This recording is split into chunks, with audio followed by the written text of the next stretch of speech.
rock and roll. Everybody pray! 100% pure action.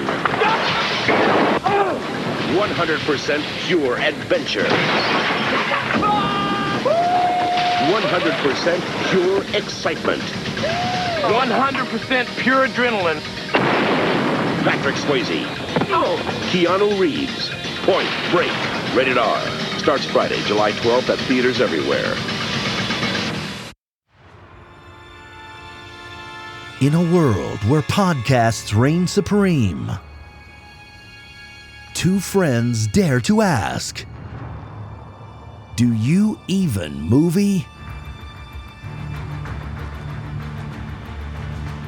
Hosted by filmmaker Henrique Couto and movie aficionado David D. Neuer.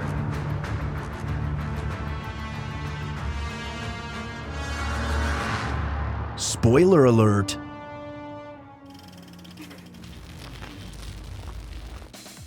So, David. So, Hen.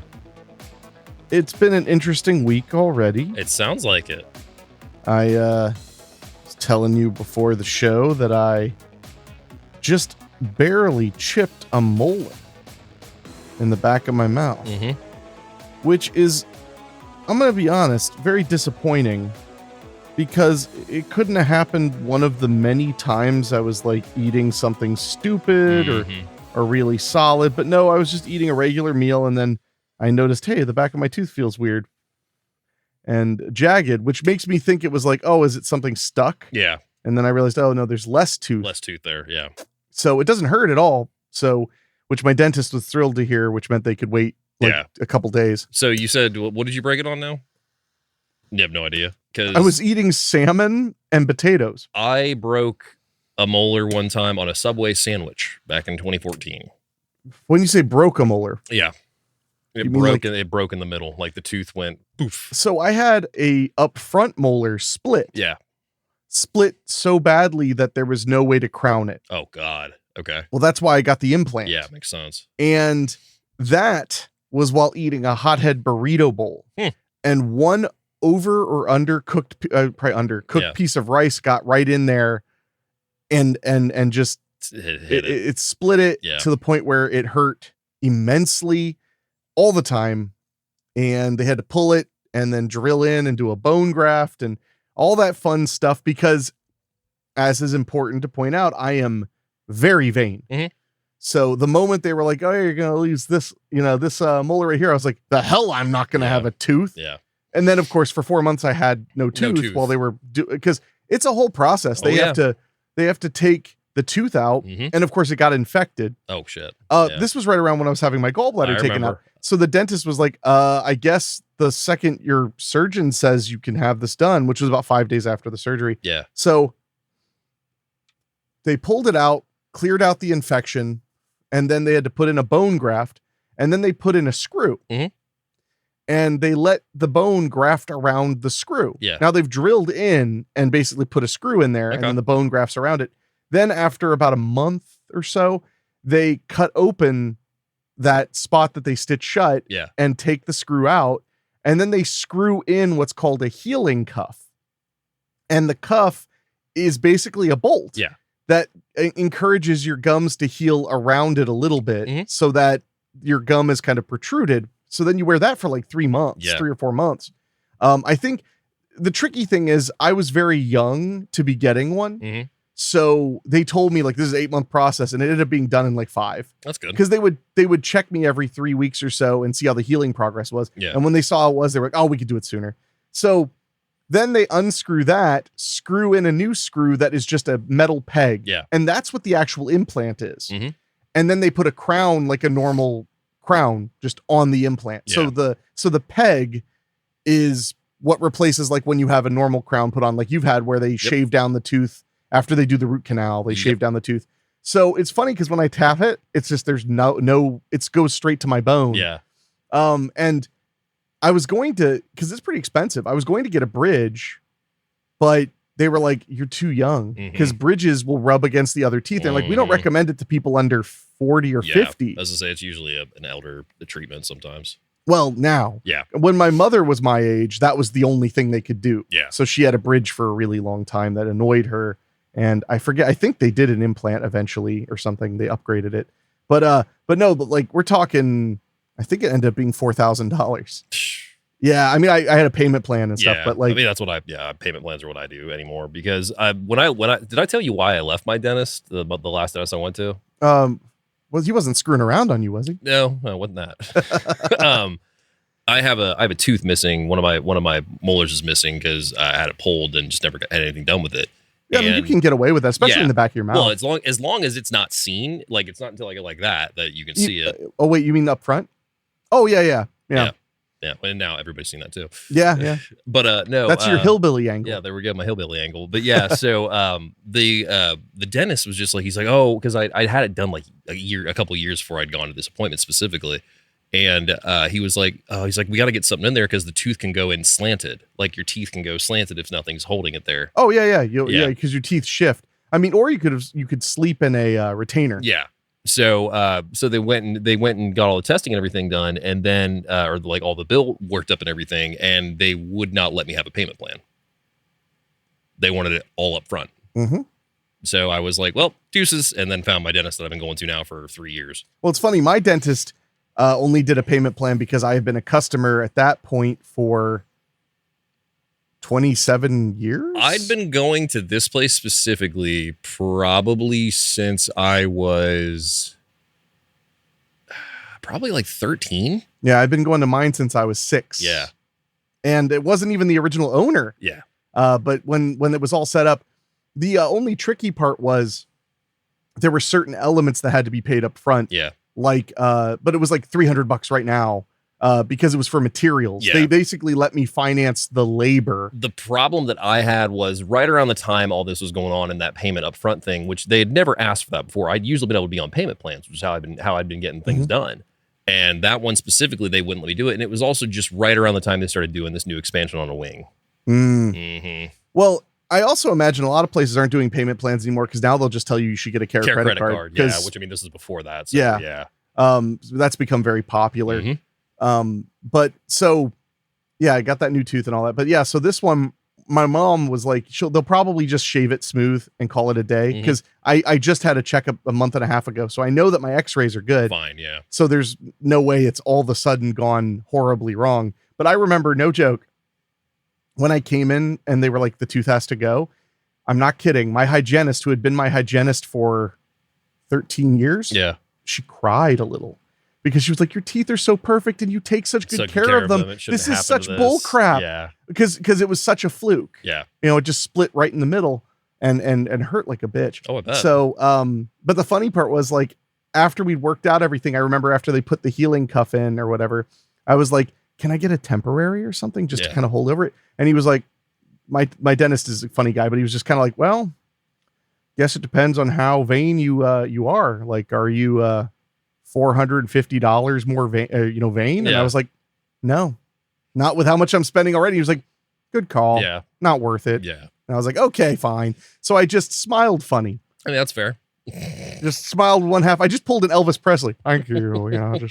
I think the worst teeth pain I've ever had was I was in college and I was eating a piece of pie and I had gotten to the crust and something had happened to where it felt like it had like slid under a tooth almost. I can't remember what specifically happened, but it turned out to be a sign that my wisdom teeth had to come out. It was the most painful fucking experience. My wisdom teeth were so bad that via x-rays when I was like 14 and 15, they were like, those are going to all be impacted. Mm-hmm. So I didn't even start having discomfort. Yeah. They just, after my braces were off, they pretty much scheduled. They were like, all right, in 5 months, we're going to just cut those out. I was 20.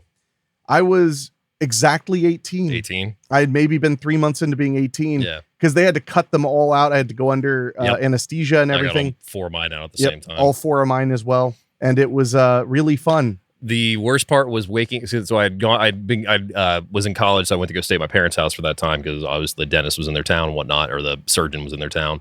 And I remember the only thing that was like really unpleasant about the whole experience was the first time I woke up after going home and sleeping after the initial operation.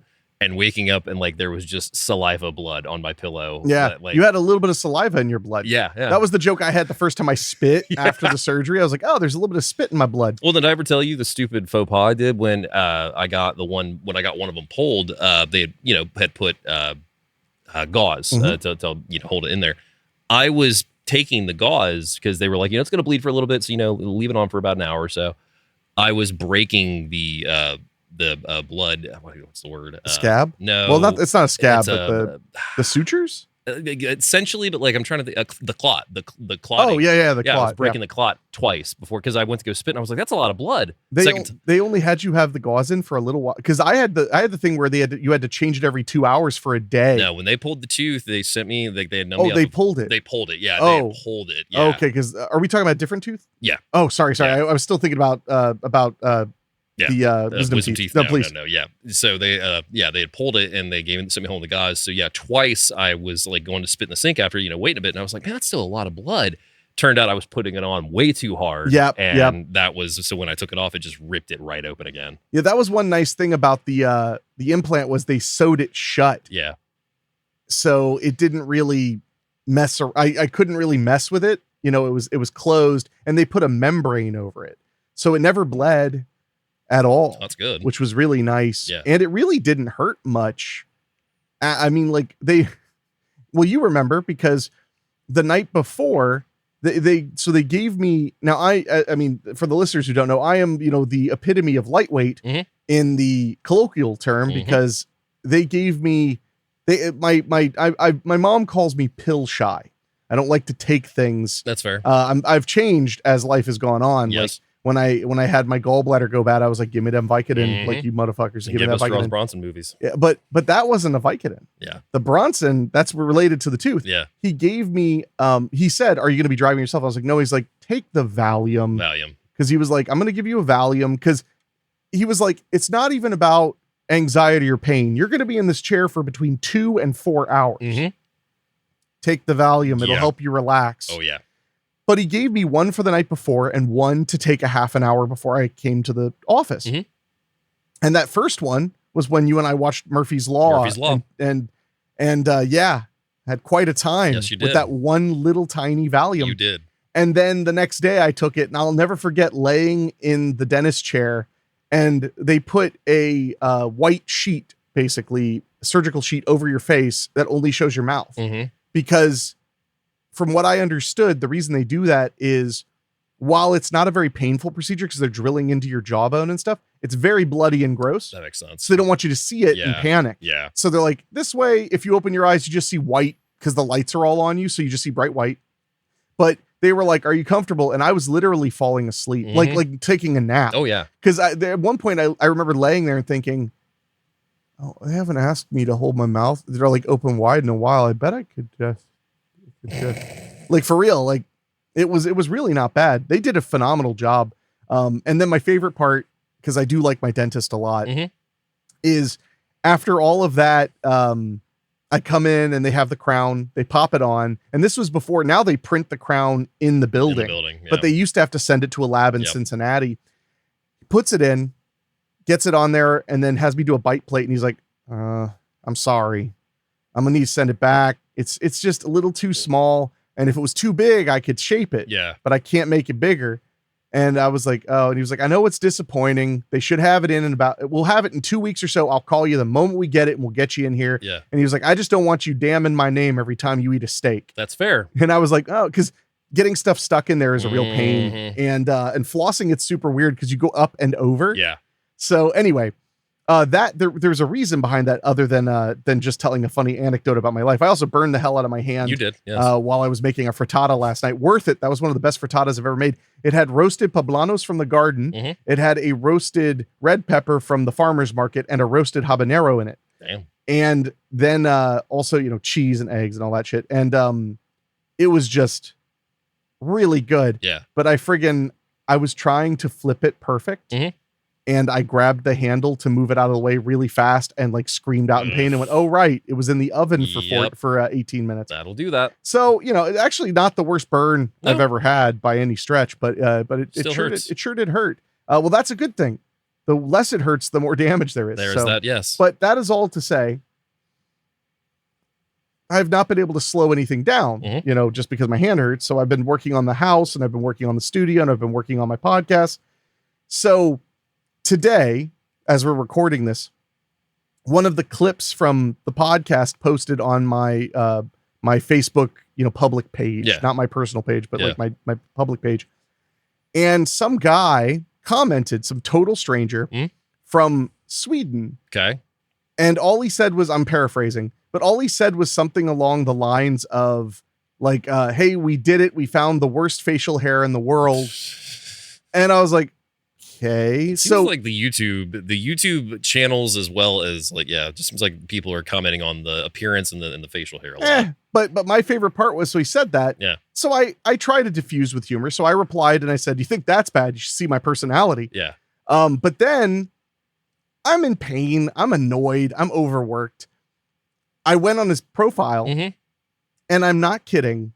His profile had one post from 4 days ago that I could see publicly that just said something along the lines of summer is just summer is just an excuse, or is just the time when the weather gets warm and you sweat and be alone. And that's all it is. Like, it was really depressing. God. Okay. And it had 2 like care reacts to it. And that was it. Yeah.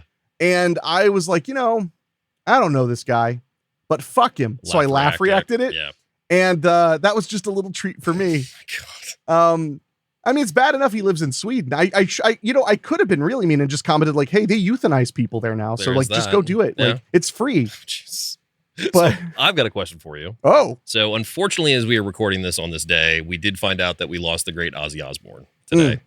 And I'm just curious, when did Ozzy come into your life? When did you become aware of Ozzy? Oh, I mean, because there's like what, 7 year gap between us? I don't think I had ever. I mean, I just had a father who was in a fucking, that was a biker. I was going to say, I figured that was it. I like every second. I don't remember not knowing who Ozzy is. So I literally was thinking about this today.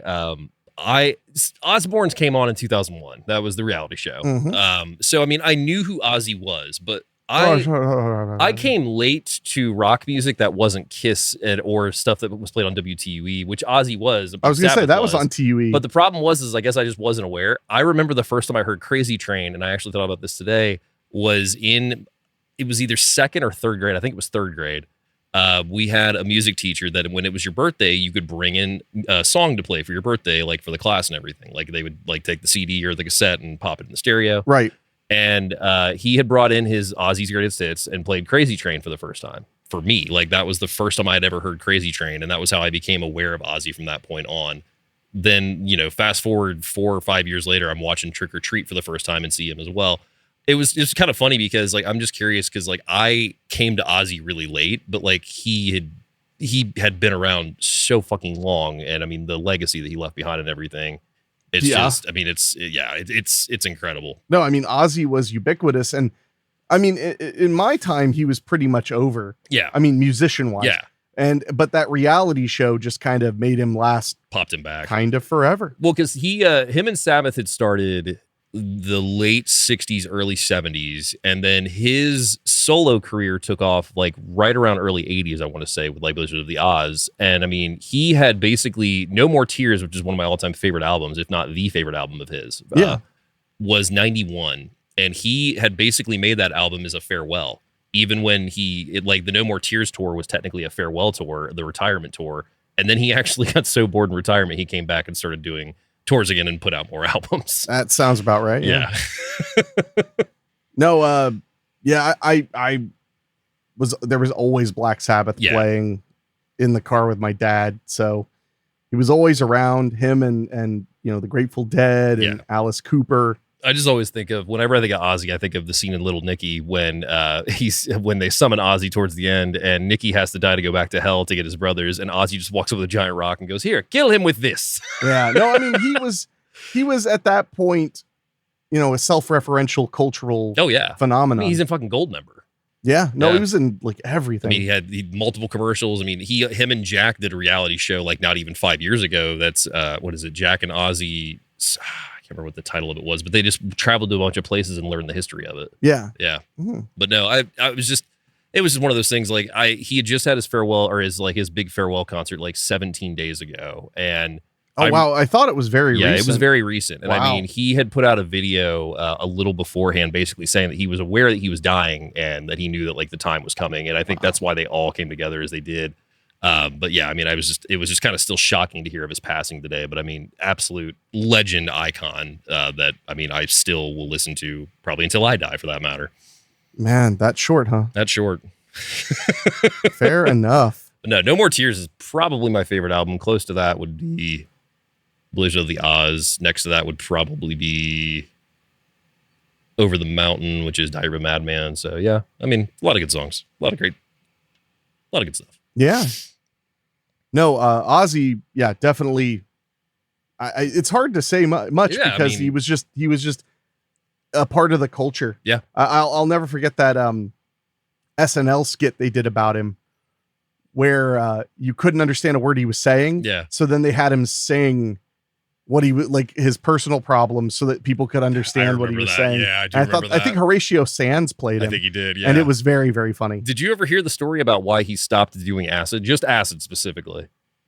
He had taken 10 tabs one night, and this is like late 70s, early 80s at this point. I mean, I'm not a doctor, but that's a lot of acid. That's a lot of acid. Yeah. And apparently he wandered out into a field, and he had a conversation with the horse for a couple hours, at which point the horse ended the conversation by telling him to fuck off and then walking away.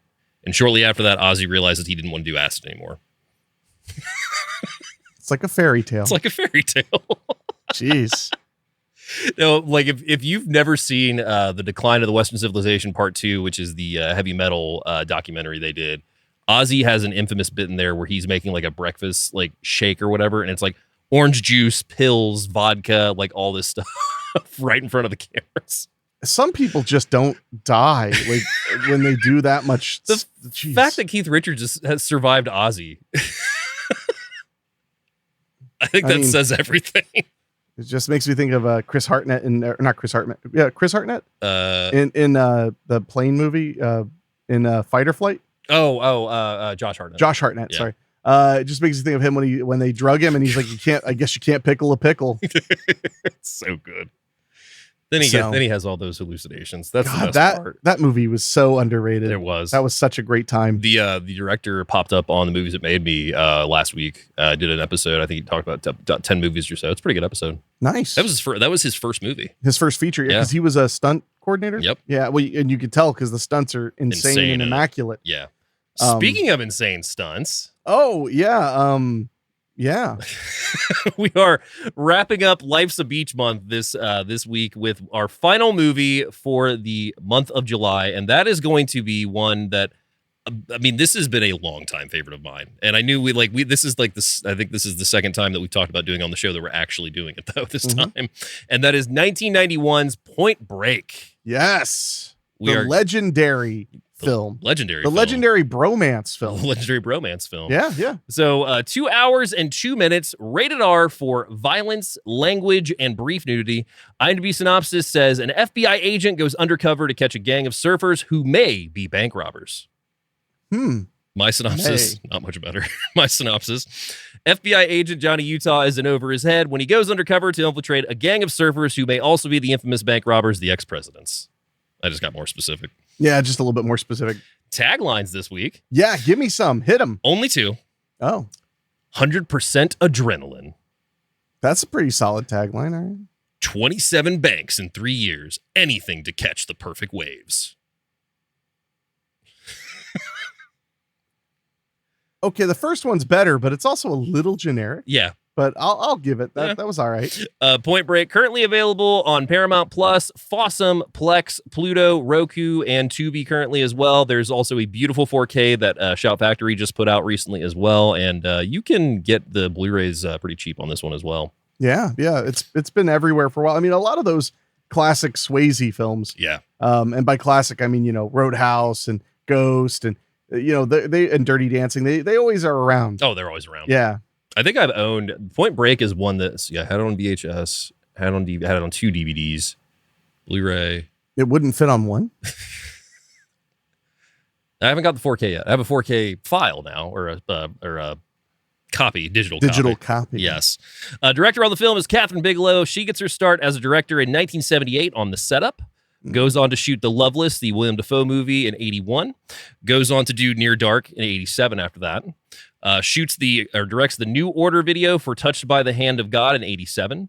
Then also directs in 1990 Blue Steel. Oh, I like Blue Steel. I forgot Blue Steel came before Point Break. Oh, yeah. Very underrated. Very underrated. Yeah, that's a good one. The Jamie Lee Curtis cop movie. I like that one. Top tier slimy Ron Silver. Yeah. Yeah. Definitely. Then we also have Point Break in 1991. Follows that up with Wild Palms. Then Strange Days, which is a requested episode in 1995. Follows that up with Homicide: Life on the Street in 99. Then shoots The Weight of Water in 2000. Directs K-19 Widowmaker in 2002. I just watched that for the first time. Did you? A few weeks ago. You know what? It was a great double feature with that one. What's that? U-571. Oh yeah, that'd be a good double feature. What'd you think of it? I liked it. It's so sad. Yeah. For those who don't know, it's basically when the Soviet Union fell, an immense amount of stuff became declassified, including this true story about one of the first nuclear sub that Russia had ever made, or the Soviet Union made, and how it began to fall apart, basically. Yeah. And this is the, somewhat true account of how it all happened. So accurate in its portrayal, or attempted to be accurate, that it was the only narrative feature film produced by National Geographic. No shit. I noticed their logo at the beginning and I was like, okay. That's crazy. Because it wasn't called The Widowmaker for a nice reason. Well, it was only called that way later anyway, and mostly by our side of the world. Oh, that makes sense, actually. Yeah, basically everybody on that ship got a degree of radiation poisoning. Yeah. That was from not surviving at all to surviving for 10 years, 20 years.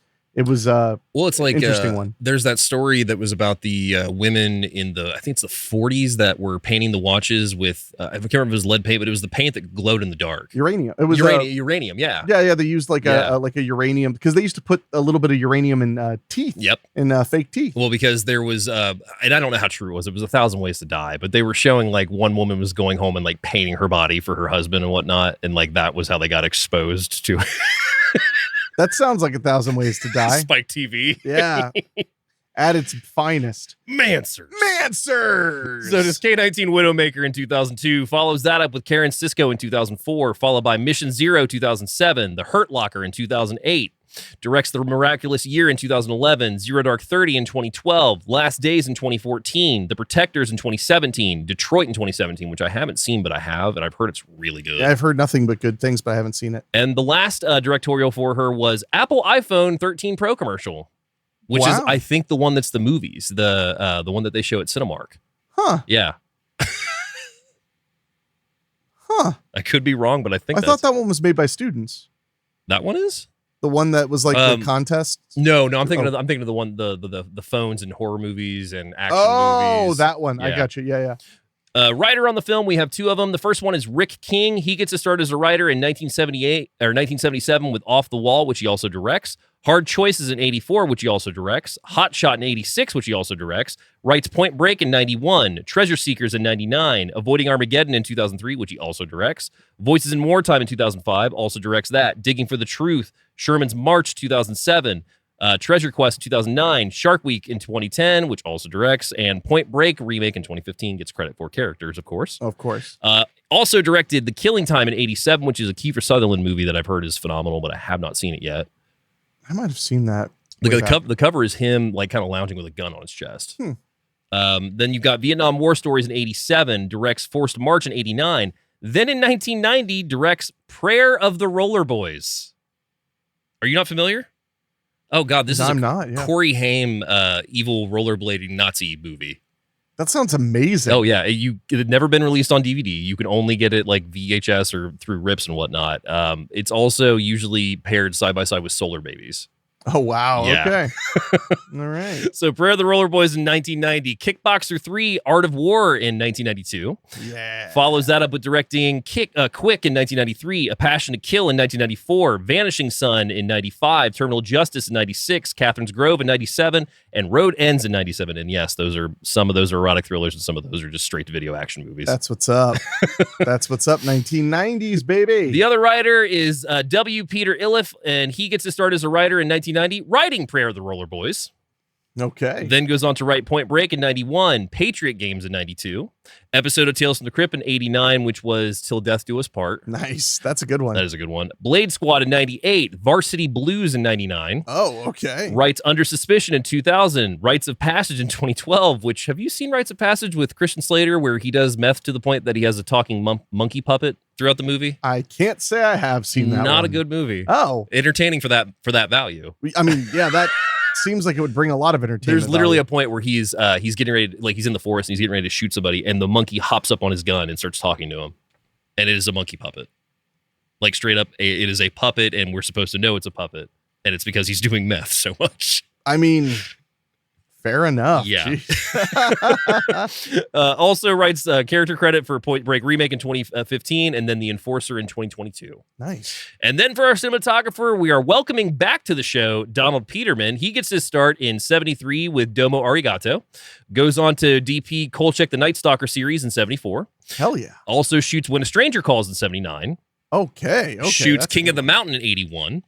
Follows that up with Rich and Famous in 81. Young Doctors in Love in 82. Kiss Me Goodbye in 82. 83, he shoots a little film called Flashdance. Oh. Follows that up with Splash. Wow. Follows that up with shooting The Best Defense in 1984. Follows that up with Mass Appeal, then Cocoon, then American Flyers in 85, Gung Ho in 86, Star Trek The Voyage Home in 86, and then in 87, he does a little film called Planes, Trains, and Automobiles. No way. Same cinematographer. They got the cinematographer of Cocoon. Yeah.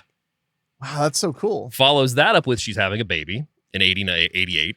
Follows that up with She's Out of Control in 89, then shoots Point Break in 91, shoots Mr. Saturday Night in 92, follows that up with The Addams Family Values in 93, follows that up with Speechless in 94, Speechless, Get Shorty in 95, Men in Black in 97, Mighty Joe Young in 98, last film, How the Grinch Stole Christmas in 2000. He unfortunately passes in 2011, February 5th at age 79 from a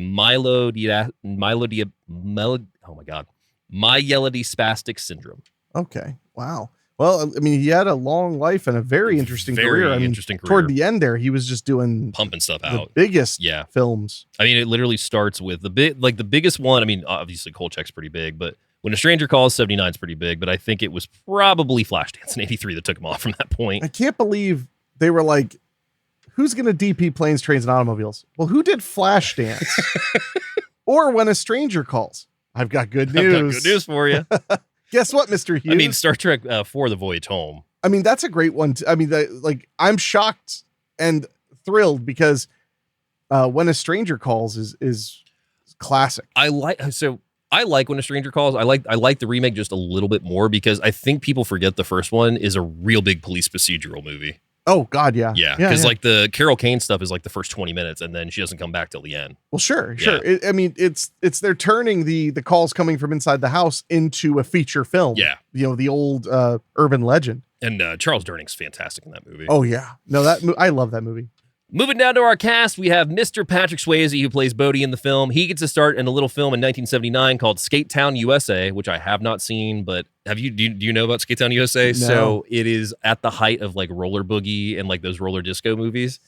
And that's his film debut. Nice. Yeah, I'm dying to see. I would like to see. I bet he was a good skater. Sony put out the Blu-ray, so it's like $24 Wow. and bare bones. Wow. Yeah. Follows that up with a Comeback Kid in 1980, appears on MASH in 81, Return of the Rebels in 81, Pigs vs. Freaks in 82, The Renegades in 82. He's in the Rosanna music video by Toto in 82. Then he stars in The Outsiders in 83. Follows that up with Uncommon Valor in 83. Follows that up with Grandview USA in 84, which I just got recently and is a wild movie. Okay. Him, Jamie Lee Curtis, and C. Thomas Howell Demolition Derby movie. That sounds awesome. It does, and it's not. Fair enough. It's got some cool moments, but it's pretty weak. Fair enough. Jeez, Dave. Same year he does that, he does Red Dawn. All right. Yeah. Follows that up with North and South, which was a VHS collection my parents had, like the entire North and South series on VHS. I think it's like 6 or 7 VHS tapes. I mean, yeah, it's a series on tape. Mm-hmm. Youngblood in 86, Amazing Stories in 86. Follows that up with Dirty Dancing in 87, Steel Dawn in 87. Tiger Warsaw in 88. Roadhouse in 89. Follows that up with Next of Kin, future episode, probably both of those. Yeah. Ghost in 1990. Follows that up with Point Break in 91. Then he is in The Player in 92. Who wasn't? City of Joy in 92. Fatherhood 93. Tall Tale in 95. Tu Wong Fu, Thanks for Everything, Julie Newmar in 95. Three Wishes, Black Dog, Letters from a Killer, Forever Lulu, Green Dragon, Does Donnie Darko in 2001, followed by Waking Up in Reno in 2002. One Last Dance, 11-14 in 2003. Which I'm a very big fan of. That's a great movie. Whoopi, the short-lived TV series in 2003. Right. Yeah. Dirty Dancing, Havana Nights, which I just found out he's in as a dance instructor. No way. Mm-hmm. I never got around to watching that I did one. not see that one either. George and the Dragon in 2004. King Solomon's Mines in 2004. Icon 2005. Keeping Mum in 2005. Christmas in Wonderland 2006. Fox and the Hound 2. Jump, the Beast TV series in 2009. And then Powder Blue in 2009.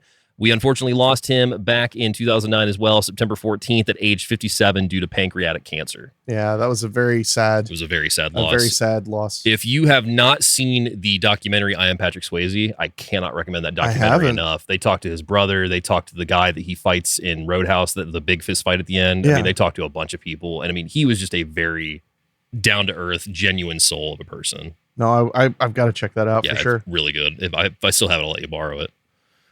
Moving down to our cast, we also have Keanu Reeves in the film as Johnny Utah, 115 credits on his resume. I'm actually surprised it's that many. 90% sure this is the second appearance of him on the show, Parenthood. Yeah, you're right. So he gets to start in 1981 with Hangin' In. Does Coca-Cola commercials for Coke? It is in 84. Night Heat in 85. Youngblood in 86. Act of Vengeance in 86. Brotherhood of Justice in 86, which I just watched, which is him and Kiefer Sutherland. It's a true crime story about these kids in a high school that were tired of people like basically fucking with a bunch of people. So they decided to take justice in their own hands. Of course. Doesn't go well. No? No.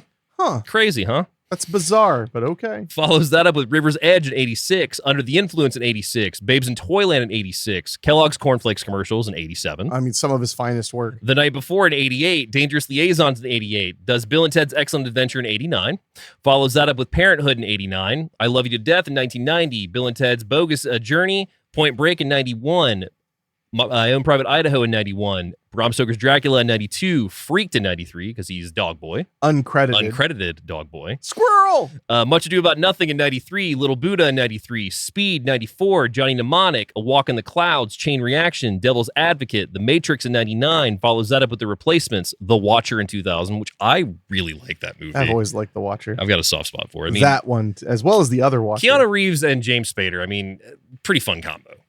Oh, yeah. Yeah. Yeah, that's a lot of intensity. It has a lot of intensity. The Gift in 2000, Sweet November 2001, Hardball, Matrix Reloaded, Matrix Revolutions, Something's Gotta Give, follows that up with Thumbsucker, Constantine, Scanner Darkly, The Lake House in 2006. Oh, yes, of course. Street Kings 2008, Day the Earth Stood Still, Henry's Crime, Man of Tai Chi, 47 Ronin, John Wick in 2014, follows that up with Knock Knock, Exposed, Keanu, which apparently he's in the movie Keanu. Oh, yeah. I have not seen it. Oh, Yeah. I rented it on Redbox. I've heard when it's it first fun. came out. It's pretty damn fun. The artwork makes you think it's going to be like a talking cat movie or something. It's not. It's not. Yeah. No, it's really fun though. Neon Demon in 2016, which I just saw a couple years ago, and yeah, he plays a landlord in it. Like really a shitty ass landlord too. Like it's not like your typical Keanu Reeves part. Oh, okay. Follows that up with The Bad Batch, John Wick Chapter 2, Siberia, Destination Wedding, John Wick Chapter 3, Toy Story 4, Between Two Ferns the movie, the SpongeBob movie, Sponge Out of Water, Bill and Ted Face the Music in 2020, Matrix Resurrections in 2021, John Wick Chapter 4 in 2023, Sonic 3 in 2024, recently has been on Severance as well as starred in Ballerina. Spoiler, I haven't watched the second season of Severance yet. Well, apparently he's in it. Well, I mean, it's something to look forward to. We also have in our cast Lori Petty, who plays Tyler in the film. She gets her start in 1984 in Kenny Loggins' video for Footloose. Okay. Yeah. Follows that up with appearances on All My Children, The Equalizer, The Twilight Zone, Stingray, then does in 1987 the Bates Motel movie. Oh, really? Yeah. Head of the Class in 87, Miami Vice in 88, Freddy's Nightmares in 88. Of course. Follows that up with Police Story Monster Manor in 1988. Follows that up with The Thorns, Perry Mason, Alien Nation, Grand, Booker in 1990, Cadillac Man, then does Point Break in 91, Follows that up in 92 with A League of Their Own. Then goes on to be in Free Willy, Poetic Justice, In the Army Now, The Glass Shield, Tank Girl in 95, Lush Life, Countdown, Profiler, Superman the Animated Series, Relax, It's Just Sex, The New Batman Adventures, The Arrangement, Star Trek Voyager, Brimstone, Clubland, The Hunger, NYPD Blue, Pray for Rock and Roll, Line of Fire, Karate Dog. CSI New York follows that up with Masters of Horror, Cryptid, Richard 3, Prison Break, The Cleaner, Chasing 3000, Gotham, Dead Awake, Hawaii Five-0, Fear, Love, and Agoraphobia. Okay. Follows that up with Robot Chicken, Summer Camp Island, Orange is the New Black in 2019. Of course, yeah. That's probably one of her big comebacks parts in a while. Yeah. Deadly Legend in 2020, The Survivalist, Station 11, You're All Gonna Die in 2023. Follows that up with Obliterated, which I forgot that she appears in. She's totally in Obliterated, yeah. NCIS Origins in 2025, and most recently, Tonic in 2025. Okay, yeah, still at it. Yeah. So what was your first time watching Point Break? Like pre-memory. Okay. Like it was on cable. Yeah. When I was very, very young. But I never watched it in its entirety until I was in my 20s, maybe even I can believe that. Maybe in my early 30s. I was a big Swayze fan from Ghost and Roadhouse and stuff like that. Yeah. But I'd never really caught Point Break necessarily. There was this mentality, especially when I was younger, that it was kind of a dumb movie. Yeah. So I think that may have just kind of made me never want to seek it out desperately. That's fair. Yeah. It is a dumb movie in some ways, but in some of the best possible ways. No, it absolutely is. It was a cable player for me as well. I remember distinctly the first time that I saw it was we turned it on, me and my parents, because they knew it. And we turned it on right as the chase happened, right as the initial foot chase happened. So okay, yeah. As a young kid, you're just like, well, holy shit, what's going on? Yeah. So it was one of those movies that we watched on TV a lot. It wasn't until I bought a copy on VHS that I actually got to see it uncut for the first time. Okay. Because I remember there was a couple times you didn't have to deal with this, I don't think, but I had to get approval to or rent rated R movies for a good bit in there. And this, well, I didn't, aside from that brief period of time where I would scare my mom to death running across the road to go to the West Coast Video. Yeah. I never rented movies on my own because I didn't live within I couldn't go to one. So I never had to have permission because my mother was always right there. But I also had very reckless access to cable. You did. So I snuck this in via getting it at Roundabout Books. That was kind of my go-to for sneaking VHS tapes in, because that was how I first saw Falling Down. That's how I saw Point Break. That's how I saw, I think that's how I saw The Last Seduction. I like how this is a lot like the jokes that The Simpsons would have about kids sneaking into R-rated movies. Yeah. Because it was always Naked Lunch, and they'd be like, that was not what, I can think of at least two things wrong with that title. And the other one was, we're going to go sneak into an R-rated movie. Bartin Fink. Bartin Fink. So that's what it makes me think of. It's I snuck some R-rated movies. Yeah. And it was not anything crazy. Not anything truly lascivious. Legitimately, the one thing that I rented one time where I felt like I should not be watching this was Clockwork Orange, because I had gotten to the fast forward orgy scene. Yeah. Well, imagine. Yeah. And I remember just hitting either pause or stop on the VCR and being like, do I continue this? And I did. Good. Yeah. Do I continue this? I knew that I wasn't supposed to be How watching old were you? it. I had to have been 13. What a nerd. Yeah. What a dork. Yeah. Should I be watching this through 13? It's Clockwork Orange. Yeah. There's way worse. There's way worse I could have got to. That's still pretty bad, but there's way worse. Pretty intense. It's pretty intense. It does open with a rape. And how? So, but yeah, no, Point Break it's a movie that has always stuck with me, simply because everyone's seen it for the most part. And everybody knows the ex-presidents, everybody knows the chase sequences, everybody knows the one-liners. It's the thing I feel like everybody talks about the most is the skydiving scenes, because they were insane. They were incredible. Yeah. I remember when Mythbusters was going into the Point Break myths. Might be in my trivia. Oh, yeah. Well, okay then. So you want to get into the movie? Why the hell not? So we open with a shot of a shooting course as we see Johnny Utah is working on his marksmanship. intercut with shots of Bodie and his guys surfing in the ocean. And Bodie is Patrick Swayze. They are the surfers in the movie, as well as Johnny Utah in a little bit. Well, I mean, he becomes one. He becomes one. Loose, yeah. So Utah gets a perfect score, and he is now at his first day as an FBI agent at the California location where he meets. Oh my God, I'm blanking on his name. McGinley's fucking name. Yeah, I don't remember John C. McGinley's character. Oh my God, hang on 2 seconds. Oh dear. I fucking should be in your notes. Jeez. I am fucking up. Guys, that's what Dave thinks of you guys. Harp. Yeah. Where he meets Harp, played by the great John C. McGinley, and McGinley straight up just tells him that he knows nothing, that he's happy to have him, but also at the same time, like, you bring nothing to this party right now. You need to understand that you don't know anything, and anything you think you know is even worse. We don't, my agents don't drink and they sure as hell don't smoke. Sure, I take the skin off chicken, sir. I take the skin off chicken. Good man. Good man. So they are working in the robbery department where they are focusing on the ex-presidents who have robbed 27 banks in the last 3 years, and they've not been able to touch them, get any evidence really at all. And it's because they are so cautious. Yeah. They never rob the vault. Nope. They just take what's in the teller's hands. 90 seconds in and out. Yep. They don't harm anybody, but they threaten them a lot. Yes, they do threaten them a lot. A lot. And they are made up of men in masks that are the ex-presidents, including Ronald Reagan, Jimmy Carter, Richard Nixon, and Lyndon B. Johnson. Yep. So, they never go for the vault. They always have their principles. And that is when Johnny also meets his partner, Angelo Pappas. Ah, Pappas. Played by the great Gary Busey.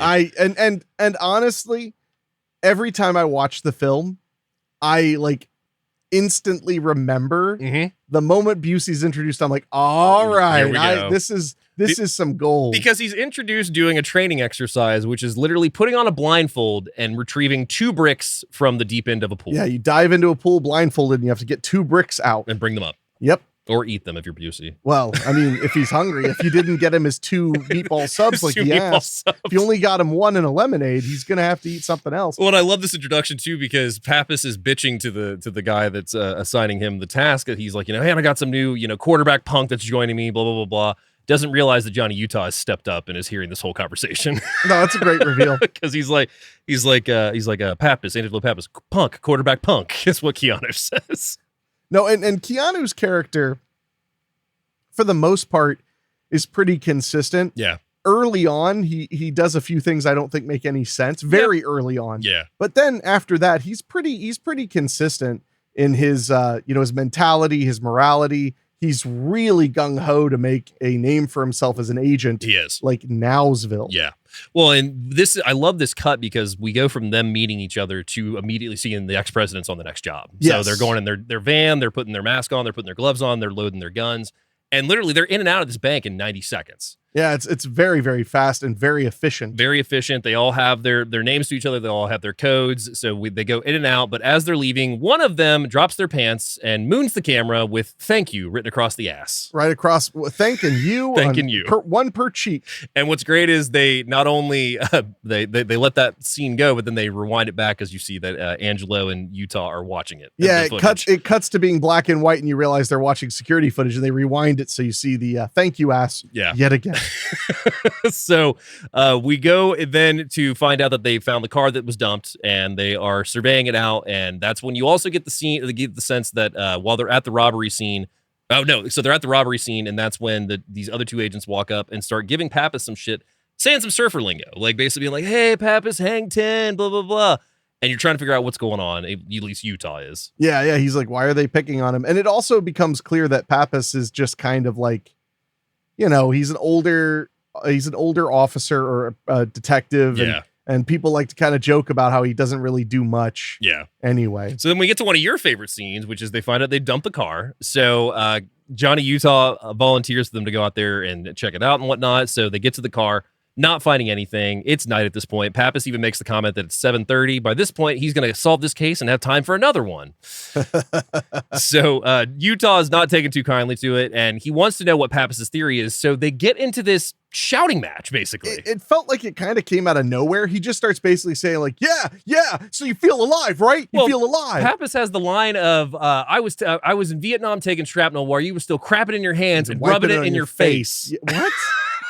And so, Utah's like, "You're mad, right? Yeah, I'm mad. Feels good, doesn't it? Well, maybe you can tell me what your theory is and we can go get these guys." And that's when Pappas reveals that the ex-presidents he believes are surfers. Now, two things about that exchange. Number one, it just feels like he escalates really suddenly without much frustration. Yeah. And I think maybe if they had shown when John C. McGinley was giving him crap at the beginning, maybe it would have helped establish, but instead he just laughed off everything John C. McGinley said to him. Yeah. He laughed it all off. So I don't know where the anger is coming from to get Pappas to amp up. Yeah. But the other thing I love is, so he's like, yeah, let's catch these guys. Let's go. You have an idea. Let's follow it. Then they're sitting at the station eating Chinese food, drinking beer. And he thinks Pappas's idea is so stupid. Yeah, he does. He absolutely does. He's just like, well, right. Because surfers. Pappas brings forth that in all the years of their robberies, the 3 years of their robberies, in the 27 incidents, they've only been able to have one piece of evidence, which is that LBJ scuffed a counter and that they pulled a sample and it was sand that had some wax in it and whatnot. Turns out it's sex wax, which is what surfers put on their board. His theory, after finding out that the wax is in like hundreds of things, but he narrows it down to 3. Yeah. And the only one that would make sense to have sand mixed in is sex wax, which is a wax you put on your surfboard for traction. Yeah. Yeah. Because I love the line because Keanu's like, you into kinky shit? Not if I can help it, or not yet. Or he's like, I don't know yet, or something like that. That's something. It's very Busey. It's very Busey.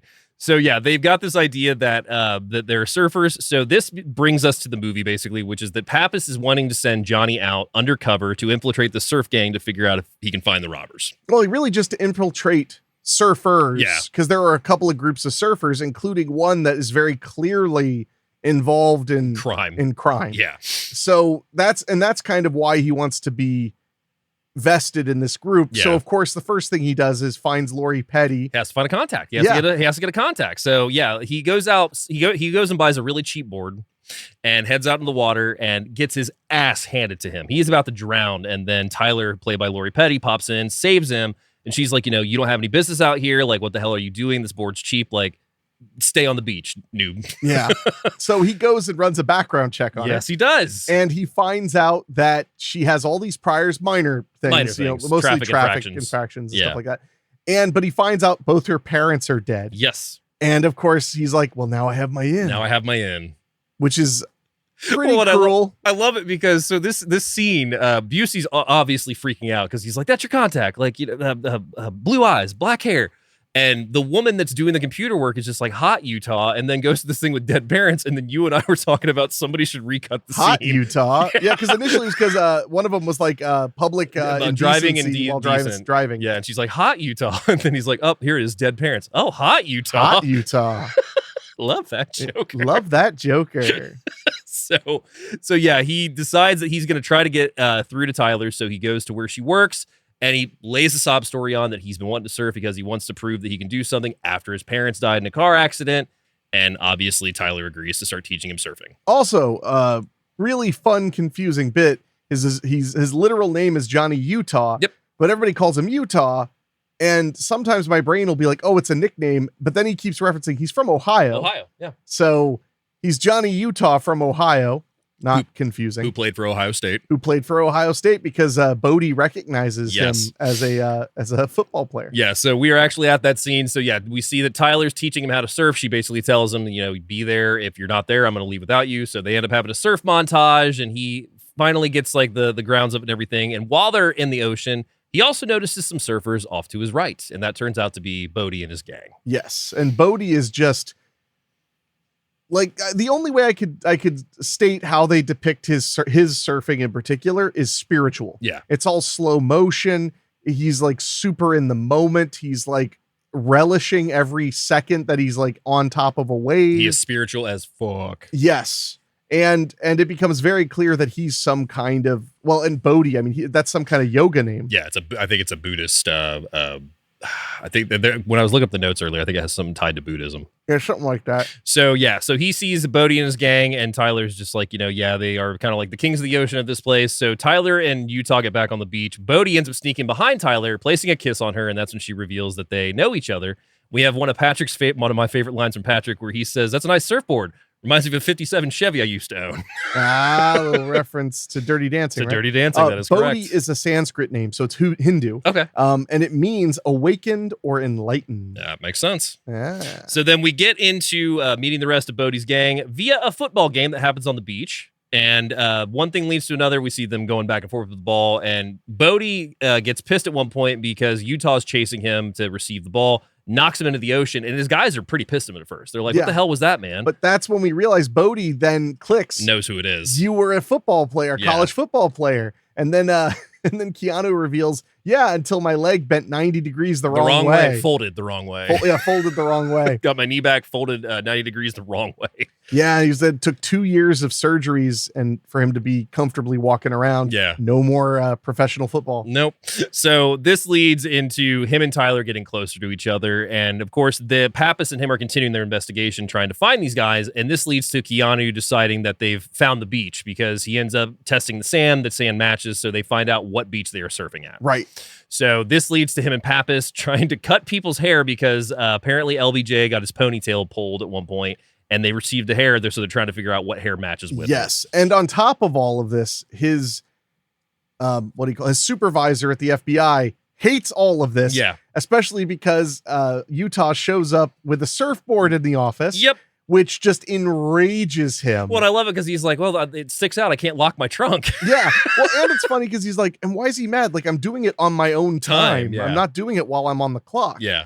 Which is I guess that's true, but I guess that means that Pappas is that his name? Pappas? Pappas is just watching on his own time, just watching him surf. Yeah. So they end up scoping out the beach for a little bit. This leads to a scene where Keanu is surfing and he ends up running into one of the surfers who gets pissed, punches him in the face, cuts his board off, and tells him to head back to the beach, which he does. And he radios Pappas that he's getting his ass handed out here, so he's going to get ready to leave. Goes to take a shower or rinse off, and that's when the biker or the gang of surfers surround him, which includes one Anthony Kiedis of the Red Hot Chili Peppers. Yeah. So he gets his ass whooped for a little bit. Then Bodhi ends up stepping in. And I love Bodhi's entrance into that fight because he literally just grabs Bunker and just throws him to the ground. Yeah, and they're immediately like, damn it, Bodhi. Yeah, because Bodhi's like, back off, he's one of mine. And the one guy that's choking Keanu with a surfboard strap is named Warchild, we find out. Yes. And he's like, back off, Warchild, I'm serious. So like they know who Bodhi is and they know don't fuck with him. Yeah, Bodhi's, he's kind of like the guru of the beach. Yeah.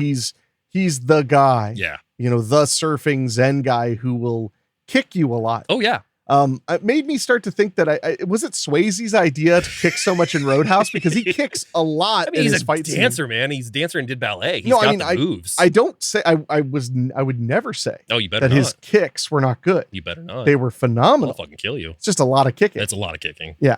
Did you ever see Roadhouse 2, by the way, with Jonathan Shake taking over the role of Swayze? Nope. It's not good. Jake Busey's the bad guy. That sounds good. Yeah.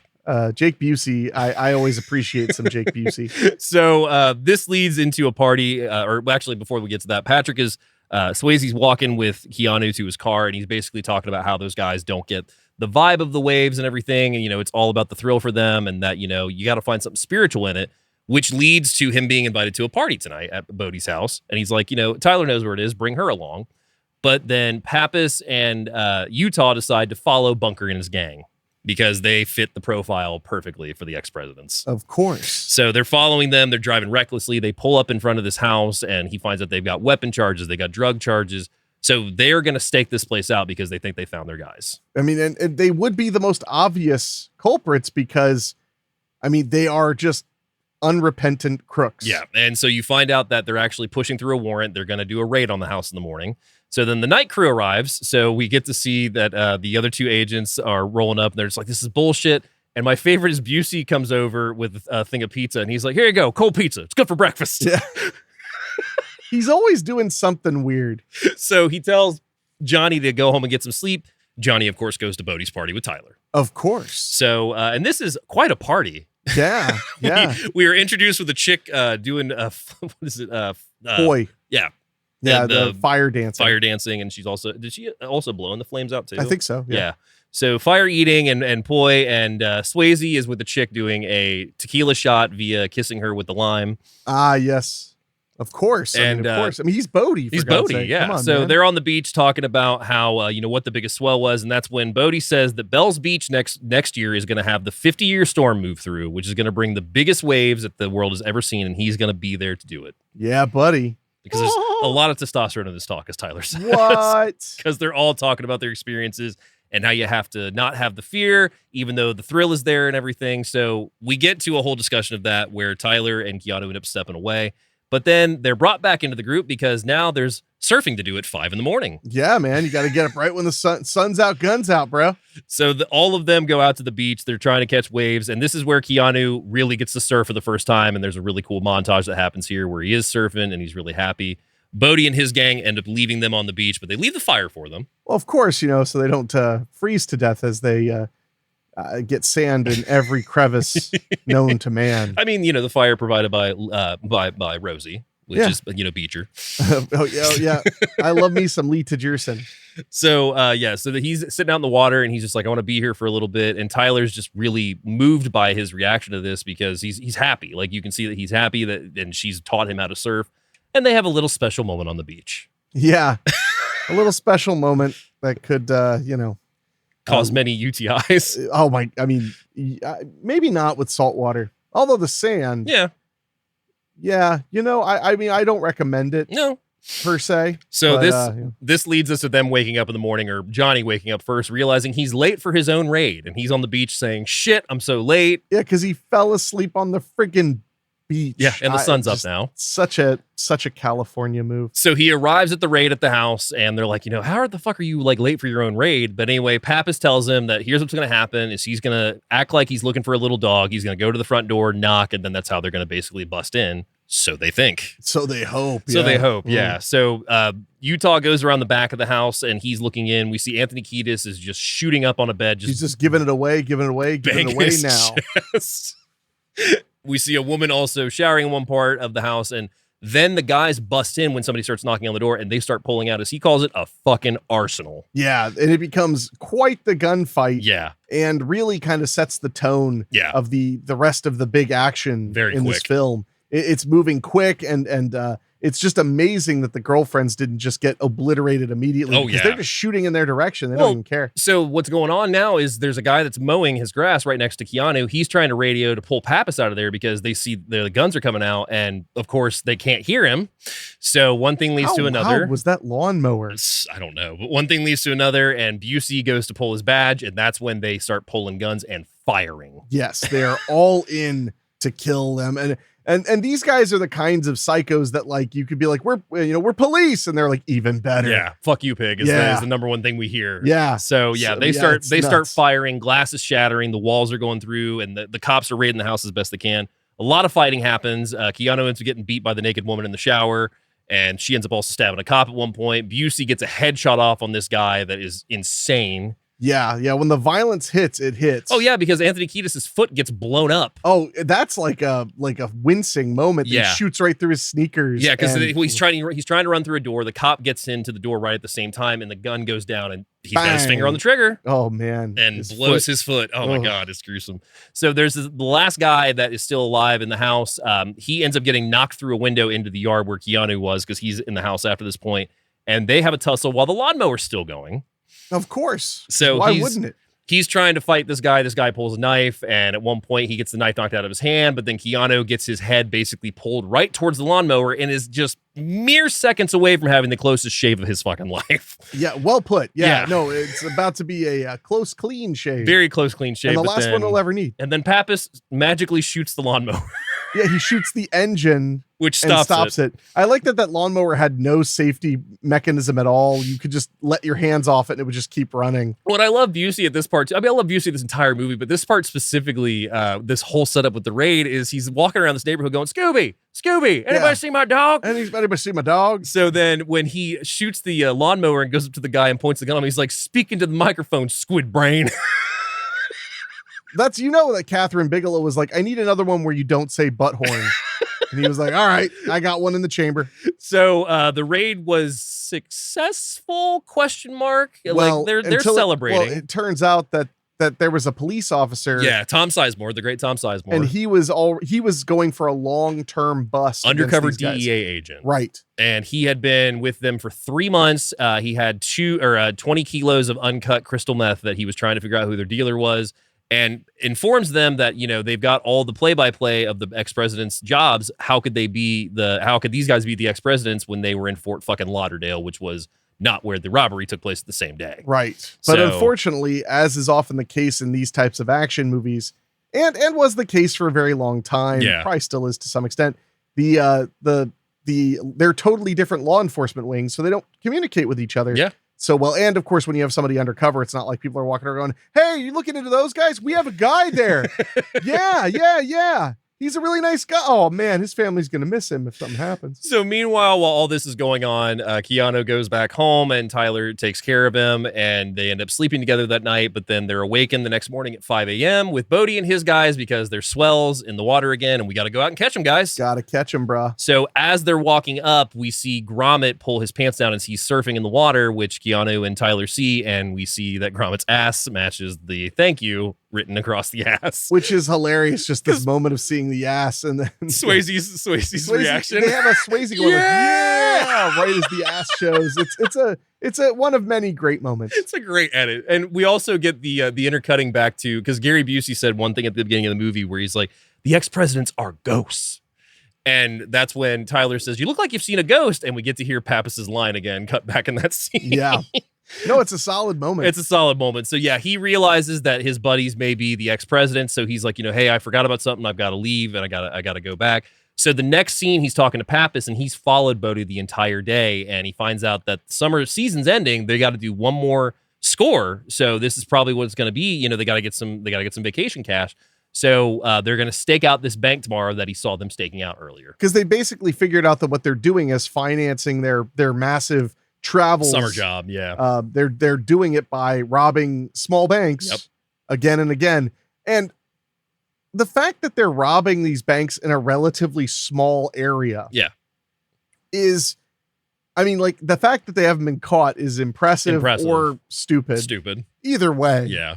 But I love that that's their way, is like for they'll just rob banks until they have a nest egg to go gallivant around doing their thing. Yeah. And all I keep thinking is, do they say how much the take is on any of the robberies? No. It can't be more than 10 grand, 20 grand, probably less. If they're not going for the vault until the final job, spoilers.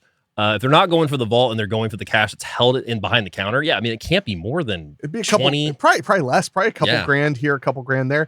And all I could think was like, guys, why don't you just go work on an oil rig or a fishing boat for like 3 months? Or become professional surfers. Right? Yeah. I think it's hard to do unless you get bit by a shark, because then you get all the publicity. You get the Soul Survivor publicity. Yeah. Soul Surfer, excuse me. Oh, thank you. Jeez. I actually watched that movie because I heard the shark attack was really instant and upsetting. It is. I hope so. It is really quick and really upsetting. Yeah, I'm sure it was in real life too. Yeah. So yeah, he realizes that they're going to stake out this bank tomorrow because he thinks that's when they're going to hit. So we get to the classic scene of Pappas and Utah sitting in this car while Pappas is reading Calvin and Hobbes. And it's 11 o'clock or 10 a.m. It's lunchtime. 10:30. 10:30. That was 10:30. He's like, it's only 10:30. He's like, I'm hungry now. So he wants 2 meatball sandwiches. From that shop around the corner, they have the best meatball sandwiches. Utah, give me 2. 2. I love that he yells at him again. 2 subs. So Pappas is left to do the rest of the stakeout. Of course, he's not. He's reading more Calvin and Hobbes. Wouldn't you? And we get the awesome shot of Keanu going up to the sandwich shop. The car pulls up right behind him at the bank, and we see the ex-presidents get out and go inside. Yeah. They don't even notice. No, because he's too busy getting his 2 meatball subs, a tuna melt, and 2 lemonades. 2 lemonades. So he gets the meatball subs, he goes back, and that's when Pappas also has the line of, I'm so hungry I could eat the end out of a dead ass end out of a dead rhino. Why didn't I have you get me 3 of these? Yeah. And he's like, did you see that Lincoln pull up? He's like, what Lincoln? Ex-presidents come out of the bank. And they're like, oh, fuck, we got to get going. So Utah runs up saying, FBI, freeze. We see Swayze looks at him, and we also see whoever is Lyndon Johnson, which I think is Gromit, has him dead, it's Nathaniel, has him dead on. He's just like, I got him. He's like, no. So they get in the car, leads to the most impressive chase of the entire movie. And not just in a car. Not just in a car. It gets onto foot chasing and throwing pit bulls at people. So they speed up through the streets. They go to this gas station. They've got to ditch the car because the car's been shot up. It possibly has their blood in it or something at this point too. Sure. So they got to burn the car. So Swayze gets a gas and starts basically turning it into a flamethrower. Yeah, just torching that car. Torching the car. The gas station explodes, and this leads into Utah leaping through fire, tackling Swayze into fire. And that's what I love. When the initial foot chase starts, Swayze's smoking. Yeah. Like his jacket is still coming smoking off of him. Yeah. So yeah, impressive foot chase going through house to house. I mean, Kathryn Bigelow straight up ripped off Ferris Bueller's Day Off. I mean, if you're going to steal from the best. So they're running through yards. They're running through houses. Yeah. Like Hen said, at one point, Swayze throws a pit bull at him. This all leads to this chase going through screen doors, glass doors, all this stuff. And they finally get to this, is it a levee or? Yeah, I think so. Like a levee. And they slide down the hill. And as Johnny goes down, he fucks his knee up. Falls onto the pavement, screws his knee up. Patrick Swayze gets up. He's still running. And Keanu has him dead to rights. He's got his gun pulled on him. He can get the shot off because we've seen this guy shoot before. Yes. And he takes one look, and Patrick Swayze looks back at him, starts climbing the fence again, and Keanu just does the infamous firing up into the air and screaming. And that's the end of the chase scene as we see Swayze running atop the levee. But now we have a big problem. We have a big problem now. Yeah, that they all know. Yes, they all know. And so we see that Tyler is tending to Keanu's wounds. Oh, also before that, Pappas gives him shit. He's like, you don't miss. Like, I don't believe you missed. I think you're getting too damn close to your surf buddies. Yeah. So go home, think about it. And he's right. He's right. He's at least mostly right. So Utah lies to Tyler and said that he was in a hit and run, and she's like tending to his wounds. And you can tell he wants to say something to her. He wants to tell her the truth. And she even says it. She's like, you look like you want to tell me something. And he just fights a little bit with it. And then she's like, shh, some other time. So then, don't worry, that some other time's coming right up. Real quick. So we then cut over to Bodie and his gang that are out at a fire, and they're all freaking out. They're like, this is he's an FBI agent. Like, this is not the same game. Like, you think this is a game. I'm fucking scared. Like, we're leaving. And Rosie has the infamous, you leave, you die. Yes. And that's when you realize that these guys aren't entirely as zen as you might think. So Bodie says, he'll take care of Johnny. We cut to a really good fake out shot where we're in Johnny's apartment and we see the shadow of somebody holding a gun sneaking up on him. The gun fires, hits a pillow right next to him, and it's Tyler. She found his FBI badge. Yeah, and his gun. And his gun. And she is upset. She's like, you lied to me. Like, I bet you lied about everything. I bet you lied about your parents. No, she's like, tell me right now, did you lie about your parents dying? And they live in Columbus, Ohio. Yeah. Yep. I mean, that's not quite death. So obviously she gets pissed, says he doesn't have a soul, and leaves. He tries to go after her, but his knee's still fucked up. So he tries to call her, leave some messages, but nothing happens. So then he goes to sleep, but is awoken up by his doorbell. Thinking it's Tyler, he runs to the door, only to find Bodie and his gang waiting. Well, hey, at least he doesn't have to be alone with his heartbreak. Hey, there's that. Yeah, bright side. He tells them that they got a special surprise for him. They got to pack a bag. He's going to love this. And they get to the airport showing that they are going to go skydiving. And there's so much to say about the skydiving scene. It's so well done. Yeah. It's so harrowing. Yeah. Because it really captures the skydiving even experience. The build up to it with the parachute. The parachute's great tension because, he doesn't know who he can trust. Like, they're giving him a parachute, but who packed it? And he's like, oh, I did. Well, okay. Well, you got to earn trust. He's like, all right, well, take mine. And they pass around all their chutes because like, oh no, you don't want mine. Here, take this one. Working it back to the next one. Yeah. And the great line, are we going to jump or jerk off? Yes. And that's why this scene is so great, because not only is it wild to look at, but there's that tense moment of like, are they going to knock him off? Because this would be the easiest time. Oh, yeah. To just give him a chute that's not going to open. Or get a knife and cut his pack off. That, or something. Catch him up in the air and stab him a bunch of times. Ooh. I mean, that could work. Yeah, you're a twisted sumbitch. So we get to the skydiving shot. Really cool scene there. I mean, it's about 5-minute scene, I would say. It's up there. It's at least 3 or 4 minutes. Yeah, and I mean they all have a great time. You're seeing amazing sights up above and everything. And eventually we get to the point where they need to pull their lines. And Keanu's telling Patrick to pull the line. He's like, no, you you pull it. He's like they're in love and they're on the phone together. Yeah. No, you pull yours. No, you pull yours. So Swayze ends up pulling it because he goes, all right. Yeah, he pulls Utah's. Like right at the last second too. And then he pulls his own. Yeah, he hits the water pretty fast. Yeah. Ugh. So they land in the water. Everything's all good. They drop their packs off at the plane. And that's when Bodie is like, hey, Johnny, I got to show you something real quick. And this is a great fake out too, because at this point, Johnny is all smiles. He's full of adrenaline. He had fun.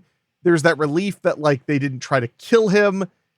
But then it all shifts. It all shifts. When he goes into the van and there's a little VCR setup going on. So he tells him to push play. It's an insurance policy. It's going to hurt a bit, but it is necessary. Yeah. And we see that Tyler is bound and gagged with Rosie holding a knife to her throat, revealing that he knows, he's Special Agent Utah and that he has 6 hours for him to call Rosie, give him a specific sign. Otherwise, Tyler's going to die. Yes. And that's when he's like, well, we're wasting time. What do you need? Now they're going to take Johnny for one final job at the bank. One more job and we can all retire. So they're going through and, Swayze is talking about how, it's the ultimate rush. You don't have to stab a vein for it or anything like that. All I'm asking is for 90 seconds of your time. And then, you and Tyler can live a happy life. Like yep. I could never hold a knife to Tyler's neck. Like I could never do that. But Rosie is a mechanism. Once you set him in motion, there is no stopping. Rosie got some stuff he needs to work through. So this leads to them going to the bank. Of course, Keanu is the only one without a mask. Yeah, which is there on purpose so that he can incriminate himself. So all of them are in the bank. They're going about their job. And that's when Swayze decides at the last second, go to the vault. He should have known he was going to be okay because if they'd given him a mask, it would have been John F. Kennedy. And then we know... What, too soon? Too soon. I mean, okay, fair. But I'm just saying, that would have been the move. So not only are there witnesses in the bank, he also is just like, hey, Smile, we're on camera. And Utah's like, can we just get the money and get the fuck out of here? Yeah. So that's when he tells his gang to go to the vault. They're like, we never go to the vault. Why are we going to the vault? And even Utah's like, you're breaking your own rules, man. You're taking too much time. Meanwhile, in the bank, an undercover cop gets the attention of a security guard. And he tells him he's an undercover cop, and he shows him that he's got a gun. Yes. And that when they come out, he wants him to back him up. Which, I mean, talk about desperation. Yeah. like if the security guard's down, just let him take. Yeah. I mean, no offense to bank security guards, but we do have a lot of them listening. Oh, we do. Yeah. We are the #1 bank security podcast. Well, the #1 podcast of bank security personnel. We aren't a podcast about bank security. We could be. Ooh. All right, turn off. All right. But yeah, he tells him he wants him to back him up. So we see the two coming out of the vault, and the cop stands up, gets a shot on Swayze first, so shoots him, then shoots Gromit, and then shoots, I think it's Nathaniel. Yeah, I think he shoots Nathaniel.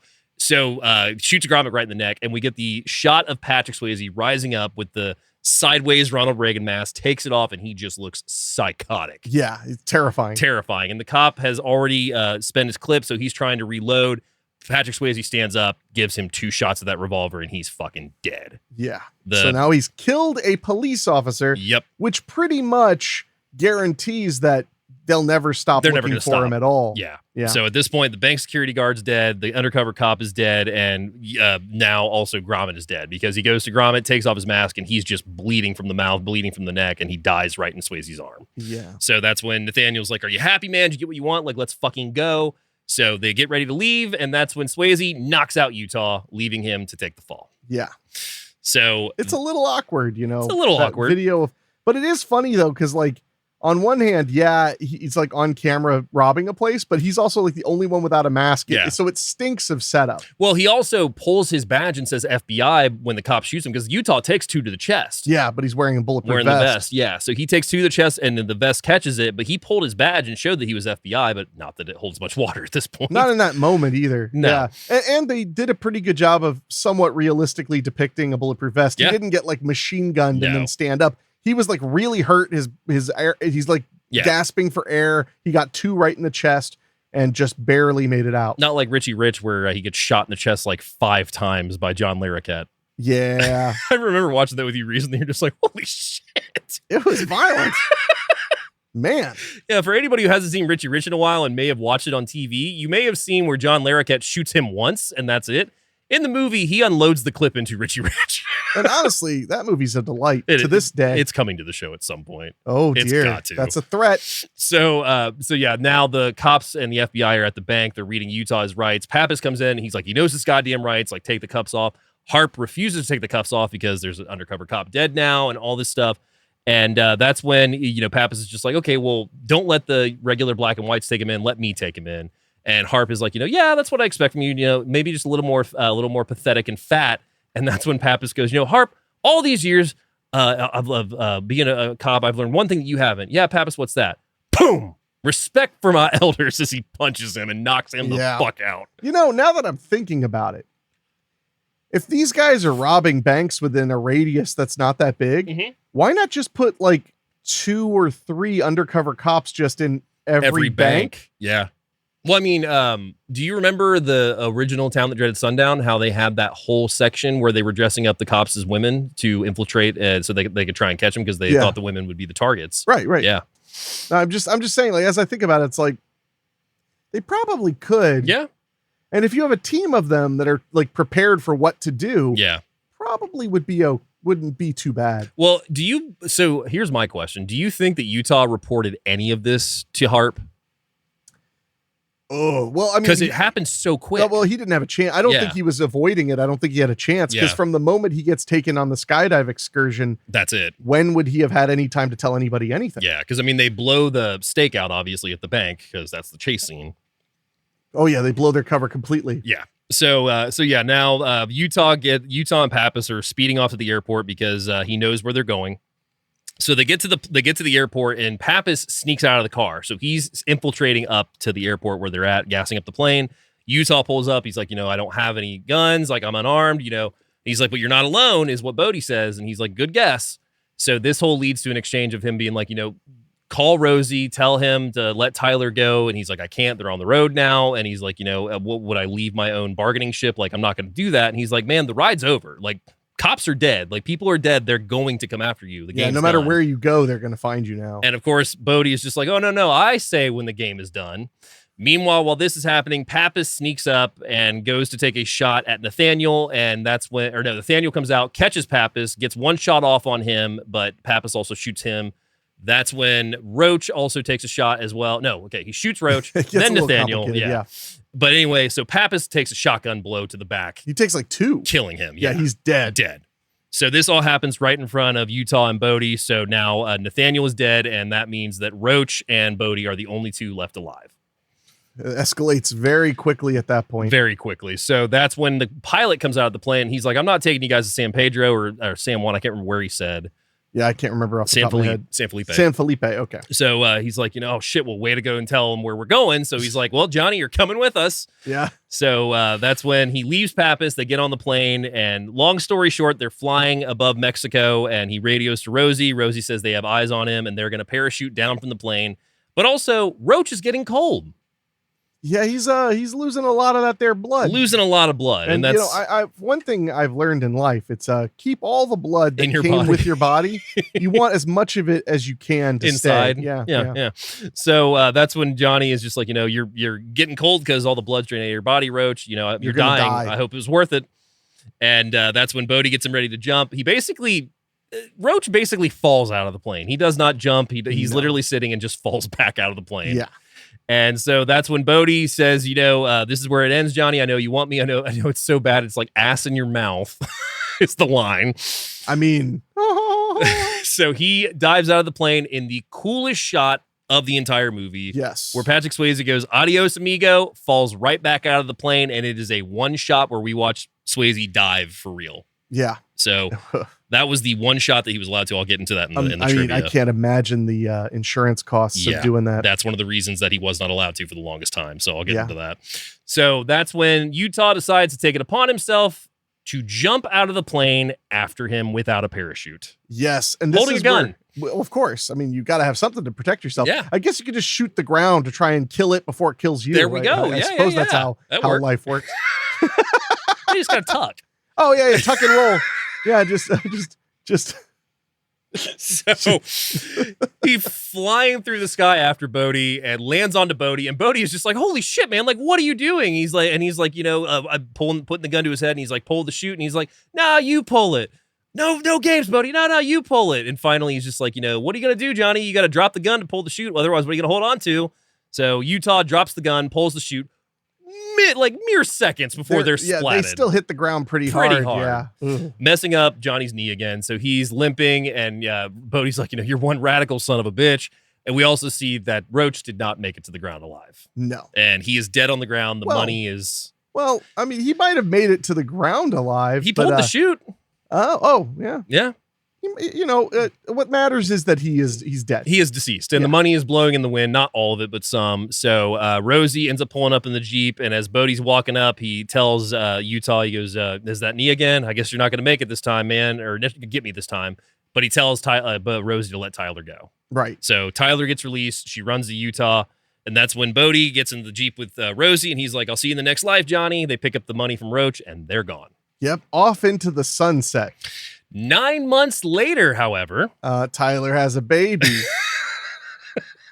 Utah has tracked Bodie to Australia. Yes. To Bells Beach, Victoria, Australia, where the record-breaking 50-year storm is taking place, in fact. So as he's walking up, we see a storm's going on, rain's coming down. We see the locals are coming back in. He's like, "Anybody out there catching waves?" And the guy's like, "You'd have to be fucking crazy to be out there, man." Sure as shit. One person's on the shore. What? And who could it be? When he walks up to Bodie and drops the Ronald Reagan mask right in front of him. Yeah. I love that shot. Oh, it's an excellent reveal. Yeah. So he's like, I'm Special Agent Utah. I knew I could count on you. And he's like, yeah, I caught up with Rosie a few months back. Turns out he picked a knife fight that was better with somebody. And he's like, you got to go down, man. Like, this can't happen like this. And he's like, well, I'm just waiting on my swell. One thing leads to another. Johnny ends up getting into a fight with him. They're fighting on the beach, which leads to him handcuffing him. And they're handcuffed, and Bodie is just like, "No, man, like you can't do this. Like, just let me go ride one wave, and then you can fucking take me in." Yeah. He says, "I'm not going to swim to New Zealand. Hell, the cliffs are on both sides. I'm not going to swim paddle to New Zealand." Yeah, and this is the super silly, super broy, but so satisfying, perfect moment of him choosing the wave over the law, and choosing what he's passionate about, because that's kind of that's the poetry of it. Is he did get obsessed with the money, he did get obsessed with the revenge, and now he's realized really all he has left is the wave. Yeah. And Utah having now been with Bodie and have like the surfing, basically get spiritual with him, because he even asked me, "Are you still surfing?" He's like, "Every day." Yeah. So Utah's still surfing, so he knows that this is what Bodie wants.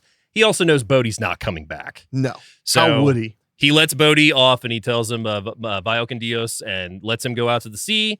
He paddles out. We see a giant wave rise and rise. My God, and a rise. monster wave, yes. And Bodie paddles through it, starts riding it, rides it for maybe 2 to 3 seconds before he loses his footing and just gets crushed by this wave. And all the cops are running up like, what do you do, Utah? You let him go. And they're like, "We're going to get him when he comes back on shore." He's not coming back. He's not coming back. So we watch Bodie get smashed by the wave. Utah's walking on the beach, and he just throws his badge into the water. We see it sink into the water, and that is 1991's Point Break. Yes, it is. And what a ride.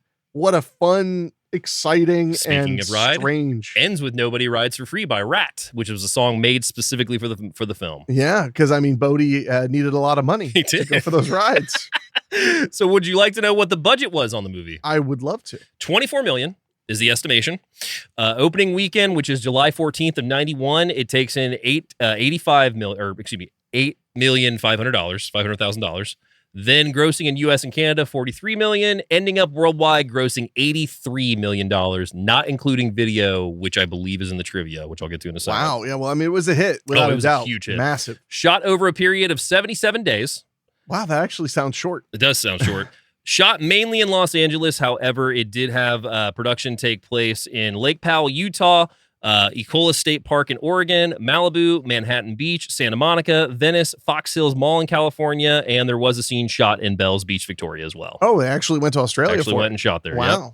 So in regards to the trivia, we have the co-producer, Rick King, first came up with the idea for the movie while lounging on the beach. He had been given an LA Weekly article about Los Angeles being the robbery capital of America and dreamed up a movie about an FBI agent infiltrating a surf gang that robs banks to fuel their fun. Mm. I mean, the bank robbery style in the film is loosely taken from the Stopwatch Gang, a group of Canadian bank robbers. They successfully robbed over 140 banks in the 1970s, in which no one was seriously injured, We need a movie about these guys, is what it says. Oh, what a polite, not shocking that Canada had the most polite bank robbers. The film was originally called Johnny Utah when Keanu Reeves was cast in the title role. The studio felt that this title said very little about surfing, and by the time Patrick Swayze was cast, the film had been renamed Riders on the Storm, after the famous song by The Doors.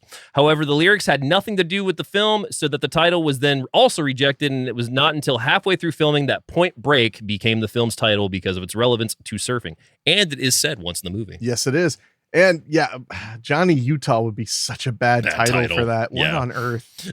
Sir Ridley Scott was the first choice to direct the movie. He instead directed Thelma and Louise in 91. Okay.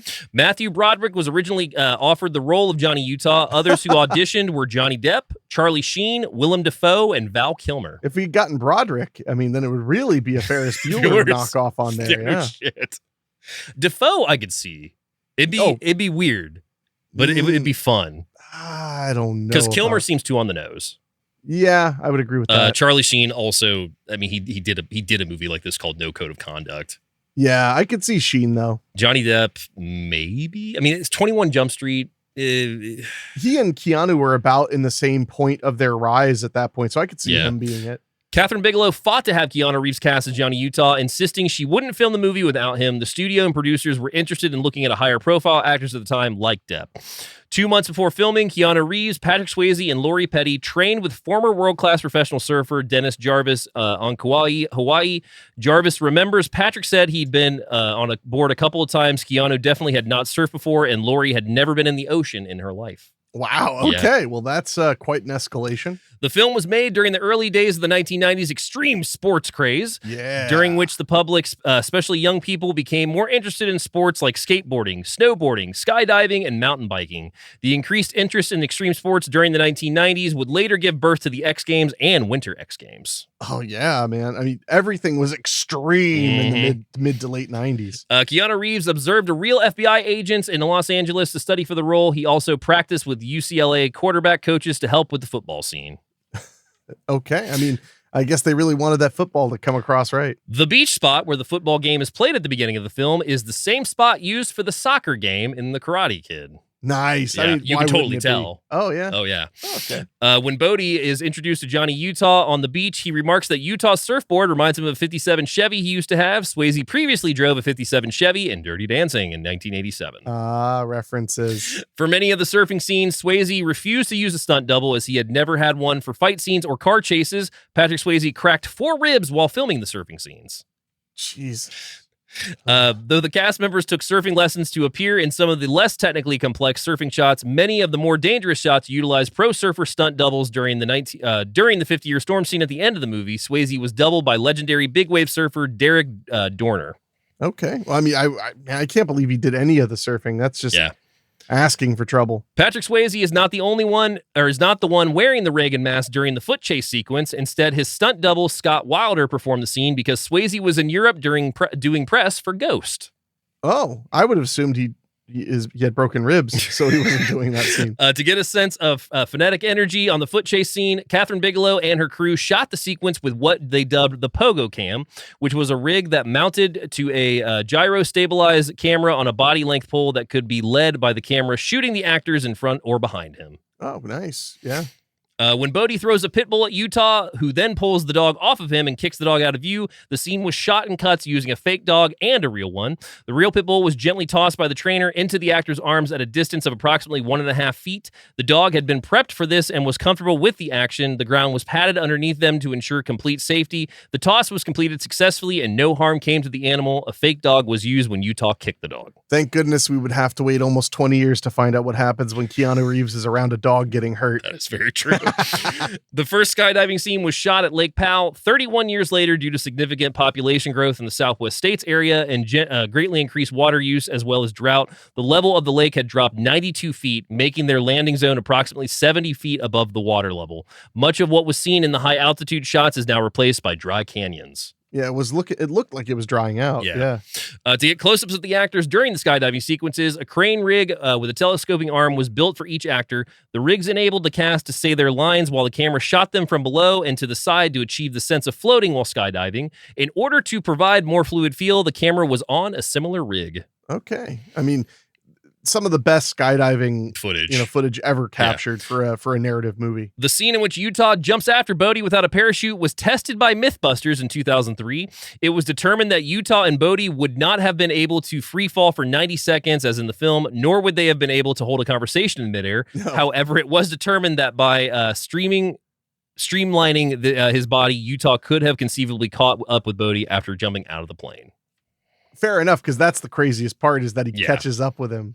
Patrick Swayze was an accomplished skydiver and took part in big skydiving scene. He made 55 jumps in total. Wow. Patrick Swayze, who participated in skydiving as a hobby, was told to stop for insurance purposes once production began. Producers coaxed him into the agreement with the promise of letting the star do one actual skydive on screen. The uncut shot of Bodie yelling "Adios, amigo" and falling from the plane features Swayze actually making a jump. Unbeknownst to the producers, when not on the day's call sheet, Swayze and others would occasionally run out to the airport and go skydiving anyway. So this is something a lot of people don't think about that I wish was maybe talked about a little bit more. When you make a huge movie like that, you have to have insurance. Yeah. And generally your lead actors have to, usually you're one star, but it can depend a lot. Yeah. Has to pass a physical. That's why there were like Chris Farley, when he did like Beverly Hills Ninja. Yeah. They had to he had to assure he was going to be clean and sober. Yeah. Although, they're not going to test you because they're not going to mess up. But the whole point is to protect the film. Yeah. Because if you have your lead actor doing all of his own stunts, there's a high possibility that they could get severely injured or die and end the film entirely. And when you're making a movie for like $27 million, that insurance policy of like, if our lead actor gets hurt, you have to pay us out, would literally pay back the money made on the movie. So obviously the insurance companies are going to be very weary. Well, that. I remember going back to Mythbusters, there was an episode where they were testing the Temple of Doom drop through the, oh my God, why can't I think what they're called? The awnings. Oh yeah. Yeah. They were testing that and Adam wanted to do it, but they wouldn't let him do it. Yeah. Insurance would not let him do it. So one of the other ones had to do it. Well, and there's also just general safety. Like if your stunt your stunt coordinator is just like, no. Yeah. Well, I mean, and that also brings up, I mean, it's a sad topic, but that also brings up a reason that a lot of stars will sometimes hide illnesses from their producers and directors too. Well, there's a quid pro quo, especially with older actors. Yeah. That there's no way they passed the physical, but somehow they do. Yeah. Yeah. Because I know a lot of people were wondering recently why Pee Wee Herman Paul Rubens kept his to himself. And I mean, for privacy reasons, obviously, but yeah, there is the belief that like, if you tell the production that, then you're probably not going to be in the movie or the show. And usually people like that, they're not in like a $140 million blockbuster usually. Yeah. According to Gary Busey, Patrick Swayze was so nuts about skydiving that he actually badgered him until he gave in and agreed to go with him after filming. I feel like that conversation would have to be Busey's just like, if I'm going to jump out of a plane, I'm going to do it for real. What did Busey do 3 years later? Drop Zone? Mm-hmm. Oh, yeah. That's a film. Mm-hmm. That could be a future episode. I do enjoy me some Drop Zone. Gary Busey has come out of interviews and said the infamous meatball sandwiches scene where he says, Utah, give me 2, was ad-libbed and improvised. I believe it. It's very memorable. Yeah. The youngest gang of surfers in the film is known by the nickname Grommet in the surfer slang. A grommet is a young kid or inexperienced surfer. Okay. Patrick's Roadhouse, often attributed to an in-joke aimed at Swayze, is a real place located at 106 Entrada Drive, Santa Monica, California. It's right on Pacific Coast Highway, which would be a reasonable, logical place for Johnny and Bodie to have a meal, because they say Patrick Roadhouse at one point. Ah, yes, of course. Second unit director and stunt coordinator Glenn R. Wilder held fighting training sessions for the cast on weekends because director Kathryn Bigelow wanted the actors to do their own fights on screen without stuntmen. Anthony Kiedis was allegedly the only cast member to miss the training, so Wilder had his character knocked out with one punch during the first fight sequence in the movie. Wait, Anthony Kiedis was unreliable in some way? In the 90s? What? Johnny Utah became an FBI agent after a knee injury ended his football career. In real life, Keanu Reeves was once an aspiring hockey player who suffered a knee injury and went on to become an actor. Patrick Swayze also suffered a serious knee injury playing football and went on to become an actor as well. Well, and I cannot recommend enough watching John Wick is Pain, the 2-hour documentary about the making of the John Wick movies. I'm dying to see it. But they go into a lot of how rough Keanu's knee was I bet. all the time. I bet. How it would swell up, and they would literally be like the trainer would look at it and be like, that's enough swelling that it's okay. You can keep training. Ugh. The members of the ex-presidents are killed in the order of when their respective presidents served in office. Well, yeah, I mean, except at the time they made it, Carter was still alive. Oh, yeah. Well, served in office, though, so I guess it's... served in office. I was wrong when I told you. Okay, Yeah. I got you now. I got you. The song Nobody Rides for Free by Rat was recorded especially for the film's soundtrack. It does not appear on any of the band's studio albums, but is included on the band's greatest hits album, Rat and Roll 81 to 91. The song was also the final single released by the band in its classic lineup form. Are you a Rat guy? I am a Rat guy. I had a feeling. I'm not a huge Rat guy because I've only listened to probably 4 or 5 complete albums, and I think they have 9. But I have them all. Whenever I think of Rat, I think of that Simpsons gag with the band who's like, I thought we were Quiet Riot. The drum says Rat. U.S. rentals for the film grossed $20 million. Worldwide rentals were much higher. Wow. Yeah. And finally, the film inspired a piece of cult theater, Point Break Live, in which the role of Johnny Utah is played by an audience member chosen by popular acclamation after a brief audition. The new Keanu reads all of his or her lines from cue cards for the duration of the show to capture the rawness of a Keanu Reeves performance, even from those who generally think themselves incapable of acting. In 2013, Gary Busey attended a performance and received a rapturous applause from the audience when he joined the cast on stage. Lori Petty would also turn up and participate in a live-action performance as well. That's wild. I love that. So what are your final thoughts on Point Break? Man, it's tough because I want to say it's a buy it. It's definitely a buy it if you are, a cinephile, which you probably are if you're listening to this, then it's probably something that needs to be in your collection. Yeah. But it's 1,000% a rent it, no matter who you are. You need to watch Point Break at least once in your life. And twice with riff tracks. Oh, yes, absolutely. It's a buy it for me. There's no way around this. It's one of the best action movies of the 90s, probably one of the best action movies of all time. It has incredible sequences between the foot chase scene and the skydiving sequence that you just do not see in movies. No, you don't. It's a trailblazing action movie, very similar to how right around the corner we would have Terminator 2 kind of reinventing action movies. Speed, Jurassic Park reinventing just nearly action. Everything. Yeah. So, I mean, this was a very formative time, and Point Break can ride with all of those big movies. Absolutely can. So should we check in with our buddies to see what they thought of the movie? I don't know if they would legally allow you to call them your friend. Well, luckily they're dead. Oh, well, wow. But yeah, let's see what Siskel and Ebert had to say, I suppose. A rookie FBI agent goes undercover as a surfer to break up a gang of bank robbers who wear rubber masks. I mean, it's not as silly as you're making it sound. Ex-presidents of the United States. Now, just describing the plot of Point Break like that makes it sound like a parody of itself, like Naked Gun 3.5. You're changing the picture on the TV. This is a surprisingly intelligent and effective thriller trying to starring fix the Keanu Reeves as the new guy in the bureau and Gary Busey as his partner. It's Busey who has the theory the bank robbers may be surfers, and before long, Reeves is a friend of some of them, including their leader, a mystical it's crazy. homegrown This is 2 years after Lethal Swayze. Weapon. Yeah, really, actually. That's nuts. For twice a century, the ocean lets us know just how small we really are. Oh, yeah. The winter storm comes out of Antarctica, tearing up the Pacific. The fact that he's stringing a guitar that we never see him play. Well, I mean, the movie's already over 2 hours. I mean, how much sexy can Swayze have? He probably has a song called The Legend of Bodhi. Oh, yeah. No, all his songs are about himself. Introduced by the Southern California surfer lifestyle and also by Swayze's ex-girlfriend, the surfer, played by Lori Petty. I taught him that trick. I like it. I like it. Oh, Bodhi. Make yourself at home. What's mine is yours. I have never been to a house party Movie like has a lot of Bodhi's. unexpected action. That's too bad. Including this tense moment Sad. when the agent's cover has Very been blown sad. and the man he's after has forced him to go skydiving. Who packed my shoe? I did what? Don't trust me? Oh man, please tell me they're gonna leave in jumper jerk off. Okay, well, earn it. Oh, I wish. No chance.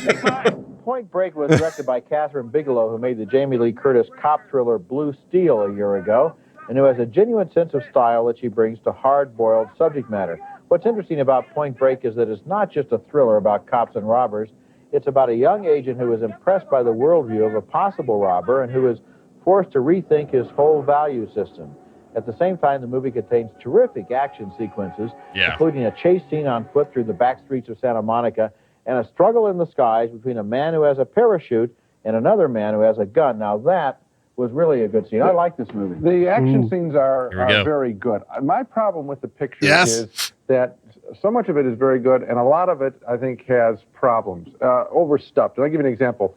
The guys, the bank robbers, right at the beginning, do wear the mask of the ex-president. So you've got Nixon and Ford and Carter and Reagan and all this. And Ford. That's okay. But then Hey, they give him a start break. spouting Reaganisms, Nixonisms, and I thought, oh, come on. Now, that's an extra thing. Let me keep going here. I kind of like that. I do too. It just showed that they're goofballs. Yeah. No, At first. They're doing it in their voices, but they're mimicking these guys. Let me just try to go. The movie then, I think, runs on past a couple of endings. And then the surfer guys, I guess what I'm trying to say is it's overstuffed. No. I know what you're talking about when you say that it has an extra ending. I love the extra ending.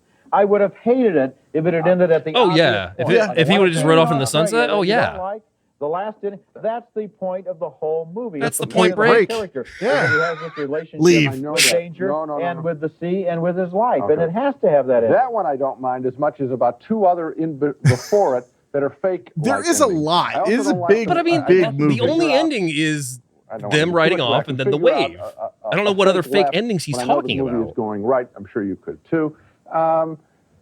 It's not bad. It's not bad at all. The shootout in the bank could be an ending. I guess It there's makes a that. big effort to make these It characters doesn't- different from other characters and other thrillers. it's not just a carbon copy. I just Top Gun. wanted to see them start fighting. It's not that bad. I can't recommend If it makes you because feel I any think better, that the they picture needed hated to each other. be tightened People up. will have a hard In many time ways. finding a more entertaining thriller this summer. Terminator 2 is really Well, easy. after they found that, then if they want to find another I mean, one, I'm they with have to Siskel find on this one. that. Coming up next. Imagine Boys in the Terminator 2 being like the same summer. Mhm. Talk about a good time to be able to go to the movies. No, I'll do you one better. Swap the cast. Oh, I need your clothes, your boots, and your motorcycle. Da da da da da. I don't know. He has to sing the theme song too. Da da da da da. Have you seen this wave? Jump or jerk off. Oh, And my Linda God. Hamilton is Busey. Two meatballs. Hamilton is Busey broke me. Yeah, I know. Yeah. I could tell. So we always like to end the show with a couple of recommendations. This week I've got two, starting with 1991's Stone Cold. That's a great and somewhat underrated film. Currently available on Pluto, rentable on Prime and Fandango. The synopsis says a tough Alabama cop is blackmailed by the FBI into going undercover in a violent Mississippi biker gang. If you have not seen Stone Cold with Brian Bosworth, fix that. Yeah, definitely. And a 4K is coming out through Kino. There is, yes. And the second recommendation I'm going to go with is 2017's Logan Lucky, currently available on Netflix and rentable on Prime and Fandango as well. Two brothers attempt to pull off a heist during a NASCAR race in North Carolina.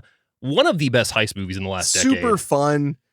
Now, how thick? This is science. We're I need to dealing know with how science. many. I need to know how many gummy bears to put God, in. Daniel Craig's so good in that movie. No, that movie's so fun. So my suggestion is more of a vibes suggestion Oh, is it vibes? rather than it is vibes. No, rather than a like it being specifically a heist movie or a skydiving movie. Yeah. I went with 1987's The Lost Boys. Oh, nice. Because the beach town, the guys that you think might be okay, and then you realize that they're evil, the I don't know, those vibes, that sense of the storytelling and the location, the locale, I just made me think of Lost Boys a ton. I like that. That's a good one. I do want to give an honorable mention to a later Patrick Swayze action movie that will most likely come to the show at some point, and that is 1998's Black Dog with Patrick Swayze and Meatloaf. I do love me some Black Dog. Black Dog is the story of Swayze, who is a semi-truck driver who ends up getting a haul that turns out to be Meatloaf's drugs, and Meatloaf kidnaps his family.